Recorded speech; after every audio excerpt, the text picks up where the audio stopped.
Ryan, look, I know you've had a variety of different stops. Went to Miami of Ohio, then jumped into coaching. But why don't you just kind of walk us through kind of the different stops and what led you to Buffalo, New York? Yeah, thanks, Casey. So I was a student assistant manager at Miami, Ohio when I was in college there, and I thought initially what I wanted to do was coach high school and teach. That was really what I had set out to do. And then when I completed my student teaching, I felt like that was not for me at the time. I was like the days were a little monotonous and kind of the same thing every day. And so my older brother, who's also a college football coach, was the defensive line GA at Defiance College at the time. And why don't you, he's like, if you're interested in coaching college, why don't you go see if you can help out with the team at Miami? And so I started my first year. I was a sophomore. I was a manager.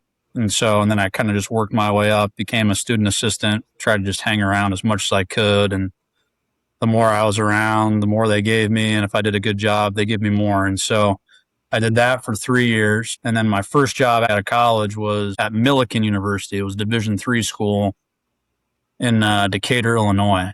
And I was the corners coach. I was basically a restricted earnings coach. Had free housing. They gave me a meal plan. I was making like $5,000 a year doing that. We were awful, but it was a lot of fun. Learned a lot about coaching, really what I didn't know more than anything. And then after that year, that's when I went to Ball State for 2 years as a graduate assistant.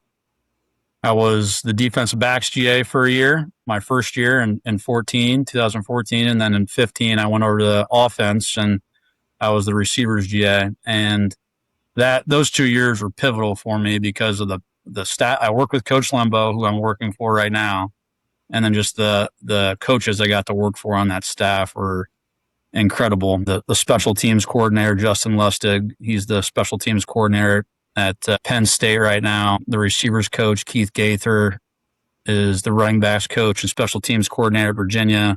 The other guy that I worked for at Ball State, Alex Bailey, he's the receivers coach at Vanderbilt right now. Joey Lynch, who was our offensive coordinator, he's the quarterbacks coach at Texas A&M. My brother, who is also at Texas A&M right now as a special teams coordinator.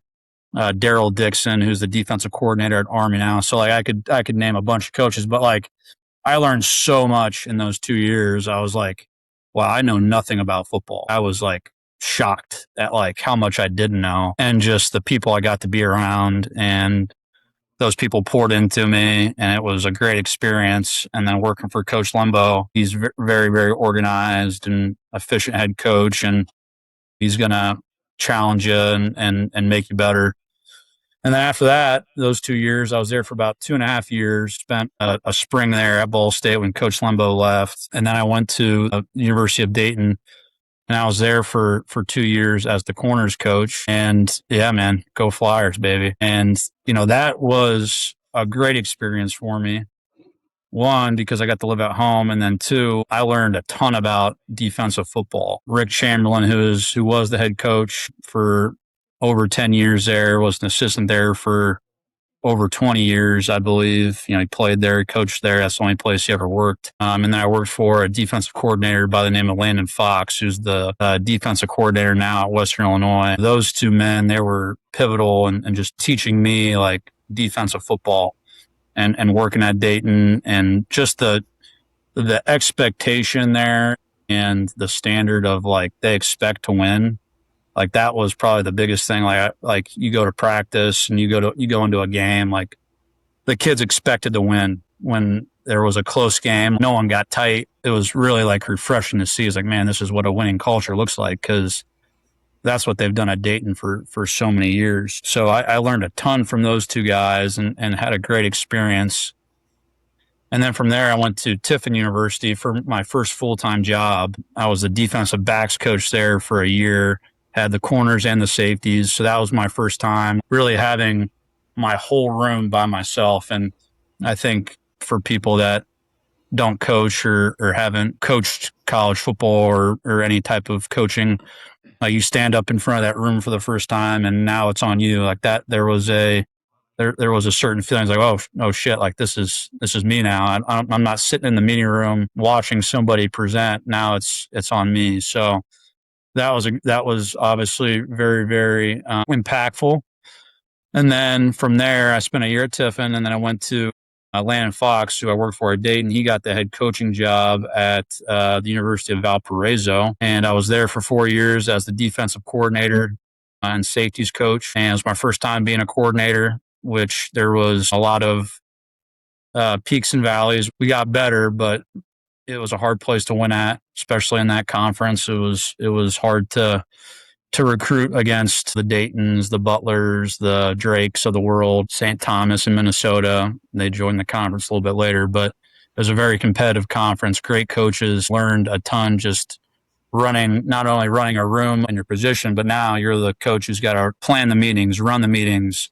Hey, this is what we want to do from an install perspective. So that was really new to me. And that was really my first time doing that. And then from there, I went to the University of Indianapolis Division II program, about 8 minutes from down. It's on the south side of Indianapolis, 8 minutes from downtown Indy. And that was very similar to Dayton in a way, like very, very successful program. They win their conference almost every year, go to the Division II playoffs every year. So there was a culture already established.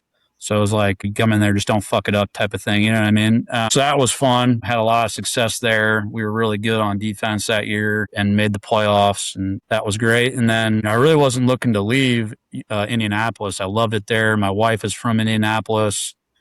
We were 2 hours from Dayton. I just liked it a lot. And Coach Lembo, who was at South Carolina as a special teams coordinator in 2023, he was there for 3 years, I believe, but he got the job at Buffalo, and then he hired a defensive coordinator by the name of Joe Bowen. And Joe and I were student assistants together at Miami. And so he had worked for Coach Lembo at South Carolina for a year. He was a graduate assistant there. And so with my connection to Joe, my connection to Coach, I was able to get on at Buffalo. And I was the safeties coach, nickels coach for safeties and nickels coach for 2 years at Buffalo. And then this offseason, Joe took the linebackers job at Pitt, and Coach Lembo promoted me to defensive coordinator. So it's been a wild journey. It's been fun, moved a bunch, but it's definitely been a great experience so far. So, Brian, I think the natural progression here in this conversation would be, what was the process like this past offseason when you're on staff with Coach Lembo and he was looking for a new defensive coordinator? Did he bring in outside candidates? Was it a fairly quick and seamless transition for you? Tell us a little bit about what those conversations were like, if you can, but go into as much detail as you'd like to or can. I'd just love to know kind of what that's like being promoted within and kind of, what the competition was, I guess, internally, externally. Take it wherever you'd like. Yeah. So Coach Lembo is someone who's not going to rush any decision. He's going to take his time and be very meticulous, especially with the decision of hiring a coordinator. I thought I had a really good chance just because of my prior coordinating experience and my influence and what I had as a assistant and supporting our defensive coordinator for those first 2 years. So I felt confident about it, but we spoke multiple times about my plans, where I saw the defense going, how I was going to do things, like what was I going to keep, what was I going to change, a bunch of different conversations over time. He definitely talked to other candidates. I think the biggest thing for him was he likes kind of the foundation of what we've done on defense the last 2 years. And I think the big thing with like coaching changes is like what's best for the players. If like it was better to bring somebody in from, outside our program and that benefited the players the best, then he probably would have done it. You know what I mean? But I think with me being there, that like there was some stability with myself and then just the players that were in our program at the time. And I think too, just with the way that the world of the transfer portal, when coaches leave, kids want to leave now. So like, they don't want to learn a whole new defense. I'm not saying we're going to be exactly carbon copy of what we were the last 2 years, but there's going to be some similarities because the kids know it too. But there was a ton of conversations. It wasn't just like, hey, you got the job. It was multiple weeks throughout the transfer portal and talking back and forth, and eventually he went that direction, which I was fired up about.